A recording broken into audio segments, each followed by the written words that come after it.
Guys आपको पता होगा मैंने लास्ट टाइम आपके सामने एक वीडियो पेश की थी जिसका नाम था फ्लुएंसी मंत्रा, जिसमें मैंने आपको बताया था कि आपको जल्दी से जल्दी अपनी स्पीकिंग स्किल को, राइटिंग स्किल को कैसे इंप्रूव करना है। ठीक है ना। अगर आपने वो वीडियो ना देखी हो तो पहले आप उस वीडियो को जाके देखें। अगर हम बात करें तो उसी से रिलेटेड मैंने आपके लिए क्या तैयार किया, ब्लूप्रिंट तैयार किया है, जिसमें हम जानेंगे 3 मंथ्स प्लानिंग और 6 मंथ्स प्लानिंग कोर्स। ठीक है ना। जिसमें मैंने कुछ चीजें डाली है। अगर हम बात करें 3 मंथ्स कोर्स के प्लानिंग में, उसमें क्या क्या चीजें आती है। जैसे क्या होगा, आपका 3 डेज ग्रामर और 3 डेज क्या चलेगी, आपकी स्पीकिंग क्लासेस चलती है उसके अंदर। अगर हम ग्रामर में बात करें तो हम क्या क्या चीजें कवर करेंगे इन अ शॉर्ट टर्म।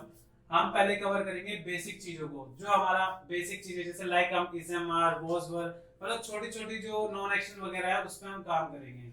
इसके बाद हम बात करेंगे पार्ट्स ऑफ स्पीच की। ठीक है ना। पार्ट्स ऑफ स्पीच आपको पता होगा इंग्लिश में एक अच्छा रोल होता है। अगर आप इसको पहले से जान लेते हैं तो कहीं ना कहीं आपकी देखा जाए तो 50% आपकी इंग्लिश कहीं ना कहीं आपको समझ में आने लग जाती है। इसके बाद हम बात करेंगे टेंस की। ठीक है ना।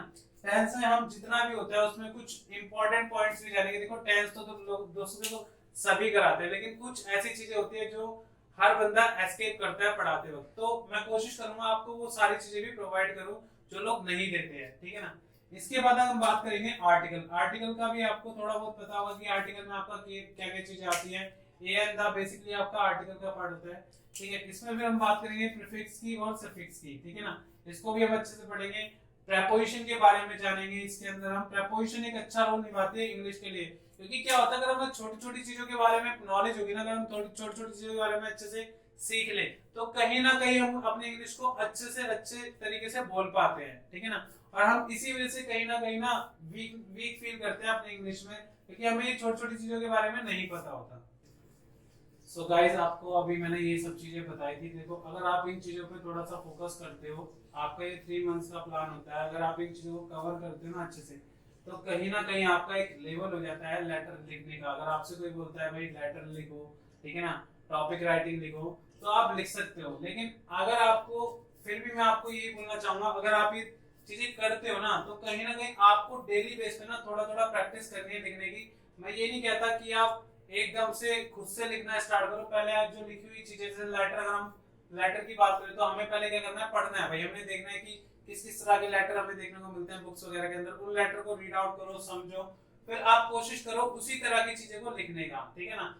टॉपिक राइटिंग की बात करें तो मैं ये नहीं कहूंगा कि आप एक दिन में पूरा पेज लिखो, आप 2 लाइन लिखो, 4 लाइन लिखो, लेकिन आपका ना कंसिस्टेंसी होना बहुत जरूरी है।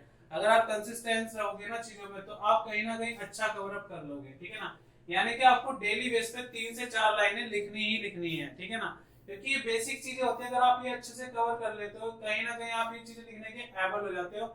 और ये सब चीजें मैं क्लास में भी कराता हूँ अपनी। अगर आपको लगता है कि भाई हमें ऑफलाइन ही क्लासेस ज्वाइन करनी है तो आप कर सकते हो, उसमें कोई इशू नहीं है। ठीक है ना। ये सब चीजें मैं अच्छे से कवर कराता हूँ। इसके बाद अगर हम बात कर ले रीडिंग प्रैक्टिस डेली, सबसे पहले आपको क्या काम करना है, जब आप ये चीजें कर लेते हो 3 मंथ्स के अंदर, तो आपको क्या करना है, आपको रीडिंग प्रैक्टिस भी करनी है, जिसके अंदर मैं आपको कुछ बुक्स, कुछ नॉवेल्स होते हैं जो सजेस्ट करूंगा।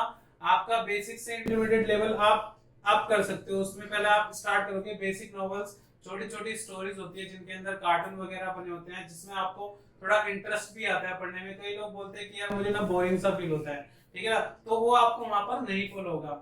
आप उसके लिए फिर आगे आपको क्या करना है, सिंपल कन्वर्सेशन। सिंपल कन्वर्सेशन क्या होता है, लाइक मान लो आपका कोई फ्रेंड है, अगर मान लो आपका फ्रेंड नहीं है, कोई भी आपको कोई पार्टनर नहीं मिल रहा बात करने के लिए, तो आप क्या कर सकते हो, ऑनलाइन बहुत सारे एप्स होते हैं जहां पर आप जाके देख सकते हो कि वहां पर आप नॉर्मली इंग्लिश में बातें कर सकते हो। ऐसे सोशल मीडिया पे एप्स होते हैं, जैसे आप बात कर रहे टेलीग्राम ऐप की, तो वहां पर भी एक ग्रुप कम्युनिटी होती है जहां पर इजीली क्या होता है, ग्रुप्स होते हैं जो इंग्लिश में चैटिंग करते हैं और वो क्या करते हैं, वॉइस रिकॉर्डिंग में भी बातें करते हैं। तो आप वहां पर भी जाके बातें कर सकते हो। मतलब दिन में आपको करीबन करीबन 30 मिनट 1 घंटा आप दे सकते हो उस चीज पे, तो आपका अच्छा कवर हो जाता है। ठीक है ना। फिर आप टेलीफोनिक कन्वर्सेशन करो, जैसे आप क्या कहते हैं कस्टमर केयर वाले होते हैं उनसे भी आप प्रैक्टिस कर सकते हो। कई बार उनसे होते हैं ऑनलाइन जो नॉर्मली आपसे बात कर सकते हैं, आप उनसे भी कोशिश करो कि थोड़ा थोड़ा इंग्लिश में बात करो। तो आप इस चीज पे कवर करोगे ना तो कहीं ना कहीं आप देखोगे कि हाफ एन वीक के अंदर आपको ये फील हो जाए कि कहीं ना कहीं मैं इम्प्रूव कर रहा हूँ। सो गाइस ये जो था ना बेसिक ग्रामर है, अगर आप इन चीजों को कवर कर लेते हो तो आप बेसिक से इजीली क्या कर सकते हो, इंटरमीडिएट लेवल पर जा सकते हो। और ये सब चीजें करके आप इजीली बोल पाते हो, इजीली चीजों को लिख पाते हो। बट लेकिन गाइस ये ना डिपेंड करता है थोड़ा सा आपकी प्रैक्टिस पे। अगर आप कंटिन्यू नहीं रहोगे, कंटिन्यू प्रैक्टिस नहीं करोगे तो नहीं हो पाएगा। आपको कहीं ना कहीं प्रैक्टिस करनी पड़ेगी, थोड़ा बहुत आपको लिखना पड़ेगा, थोड़ा बहुत रीडिंग करनी पड़ेगी, थोड़ा बहुत आपको क्या करना पड़ेगा, टॉपिक वगैरह के बारे में थोड़ा पढ़ना भी पड़ेगा, तभी आप थोड़ा लिख पाओगे। किसी चीज की अगर आपको नॉलेज नहीं है, मान लो कोई टॉपिक है, अगर आपको उसके बारे में नहीं पता, तो आप क्लियरली जाके उसे गूगल पे जाके सर्च करके पढ़ सकते हो, और फिर कोशिश करो कि उसे अपनी लैंग्वेज में आप लिखने की कोशिश करो कि आप कितना लिख पाते हो। ज्यादा नहीं, 4 लाइनें 5 लाइनें, जितना आप लिख पाते हो उतना लिखने की प्रैक्टिस करो। सो गाइस, ये जो था 3 मंथ्स का ब्लूप्रिंट था। अब मैं आपको 6 मंथ्स के ब्लूप्रिंट के बारे में नेक्स्ट क्लास में